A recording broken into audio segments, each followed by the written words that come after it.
Guys चलतु आज बनैबा मिठा दही तो खाइबा पाई पूरा टेस्टी टेस्टी आ बनैबा तो पूरा सिंपल। मिठा दही बनैबा पाई मुझे कढ़ई बसई देली। कढ़ई टिके गरम होला परे सेतिरे अल्प चीनी पकेकि चीनी को किछि समय पर्यंत चलेइली।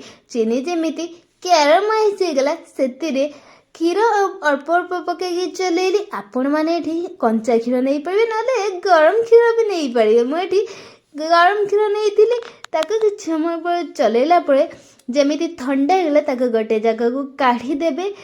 काढ़ी देकी सेतिरे गोटे चमच दही को पकेबे। दही को टिके मिक्स कर देबे। मिक्स कर देकी ताको घोड़ेकी गोटे गरम जगह रखिदेबे। एबे तो शीत शीत जगह रखिबेनी नहले ठंडा हो जिवो। ताके गोटे गरम जगह रखिदेकी ओभरनाइट छाड़ी देबे। तापर दिन सकाळु खाइबे। आ केमिति शीघ्र शीघ्र हमर इजी मिठा दही बनिगला आपण माने तो देखिदेले।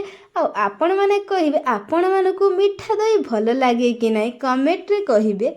आपण मानकु मिठा दही रेसिपीटा जदि भल लगे जी ताहले जल्दी जल्दी सब्सक्राइब करदु। सब्सक्राइब करबा सहित लाइक कमेंट करबा को जमा भी भूलिबेनी। आपण मान पई मु एमिति इजी इजी आ टेस्टी रेसिपी नहीं आसीबे आगु। आपण माने खूब कम समय मध्यरे बनेकी खाई परिबे। पुणी देखा हब आपण मानक सहित गोटे नेक्स्ट रेसिपी रे। Bye bye bye bye guys.